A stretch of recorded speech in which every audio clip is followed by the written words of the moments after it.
What's going on, guys? Doing a quick lesson today. More of an inspired by in the style of lesson today. We're gonna do a little bit of a Dicky Betts. Just kind of something to get you started here if you're kind of new to playing to his style. So I might have, I don't know how the intro is gonna turn out, but I looped in A flat here, an A flat mixolydian. Kind of like in Ramblin' Man, which is just an A flat to an F sharp or a G flat. In that key would be G flat to a quickly on a D flat there. But it really just more your ears really mostly hearing those two chords, or at least when it gets to the end. There's more chords during the verse and chorus of the song, but we'll go over a full lesson of that tune because there's some other really cool like connecting licks in that one.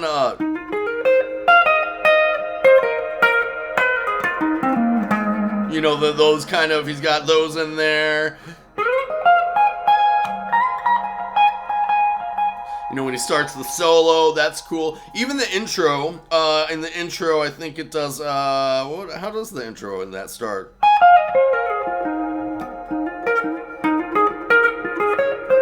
Yeah, then it's got that repeating thing too that goes in there,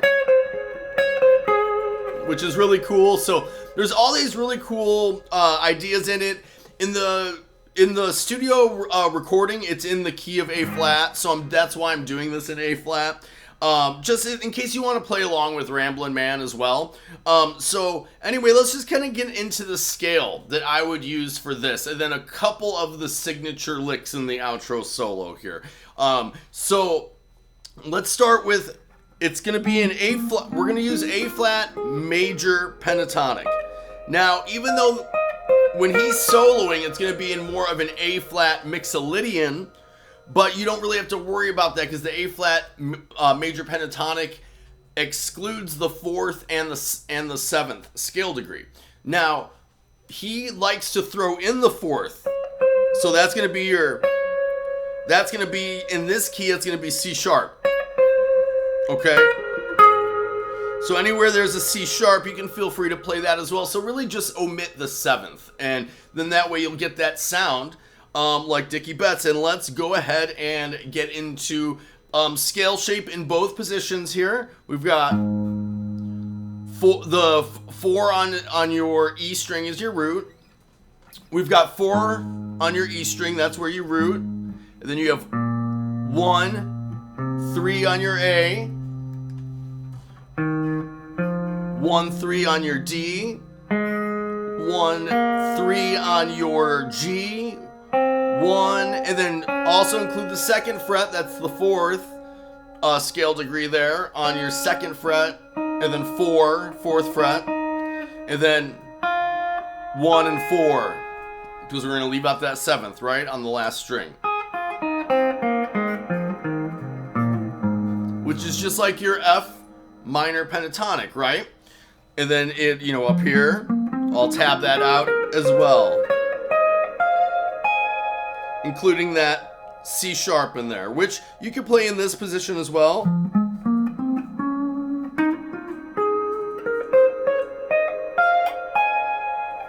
One of the signature licks that he uses in the end of Ramblin' Man here. One of the really cool ones that I love is, and it's super simple, is just...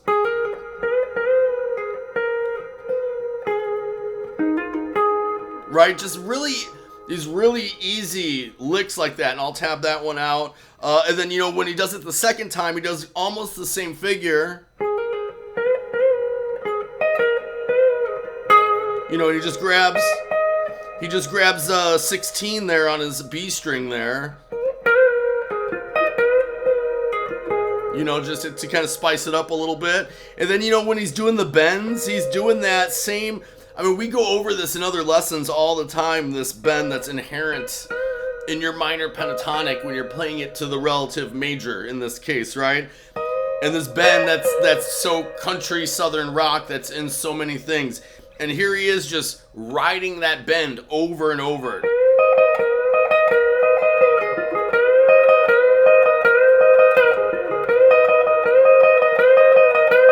And he just picks up the picking pattern and he repeats it over and over again, and then he'll just add a couple more notes a whole nother time around the progression. And what's really cool when he's coming out of that comes up my absolute favorite lick of the entire thing when he goes into the...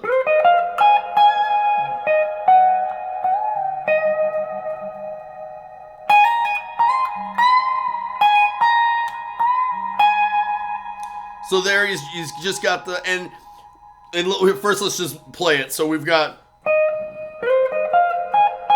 So he comes in a straight kind of major figure, right?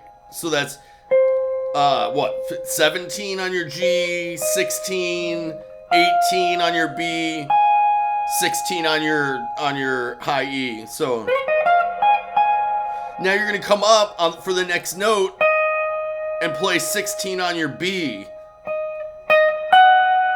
And then you're going to hit the flat 7. So now we're finally going to incorporate this note, right? So we're going to play the flat 7 here and bend this up to the root on the, what's this? Oh, we're all the way up here on 19, I think. 15, 17, 19, we sure are, right? So.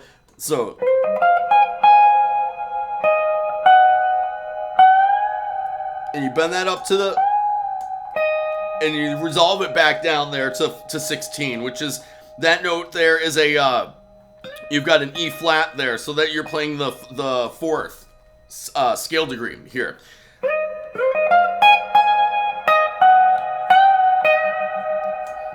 And then on the second time, he comes up higher on the high E string, and he goes from 16 to 18.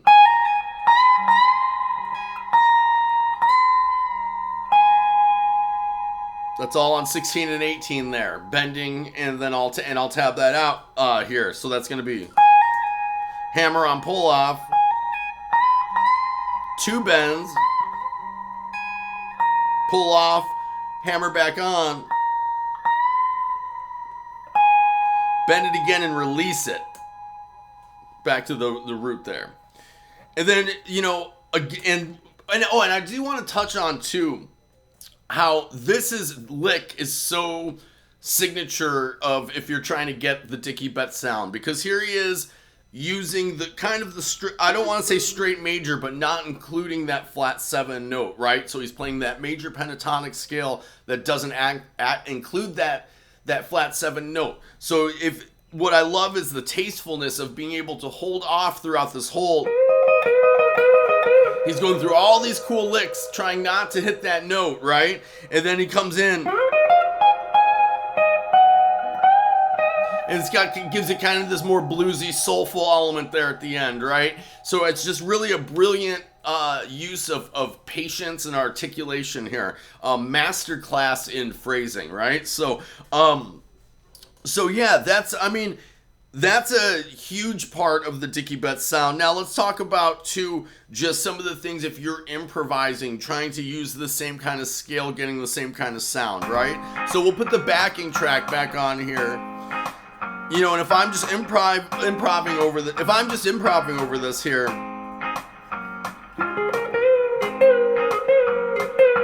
so that right there, the first thing, if I'm trying to get into the headspace of like a Dicky Betts, right, is there's a great technique, is the pre-bent release. He does that all the time, right? That kind of stuff, right? Obviously we've gone over the double stop bendy kind of stuff. A couple other tricks that I find to be very Dicky. He does a lot of he takes this chromatic within the pentatonic, and when he does finally play that fourth, he kind of just goes up 5 and 6, because that gets you right back there. So I'll hear him do that. You know, he'll use that. So he uses a lot of these like hammer-on pull-off ideas to give you like the speed of illusion, the illusion of speed here.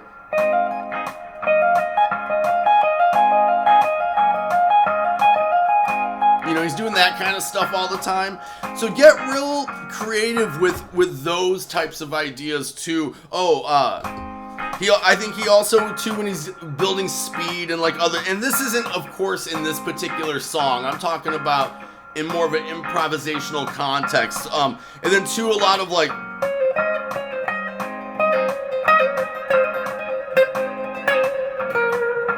hammer on pull on off stuff for speed he does. So you know, you try to use those tricks along with that correlating major pentatonic, and then throwing in that flat 7 note that we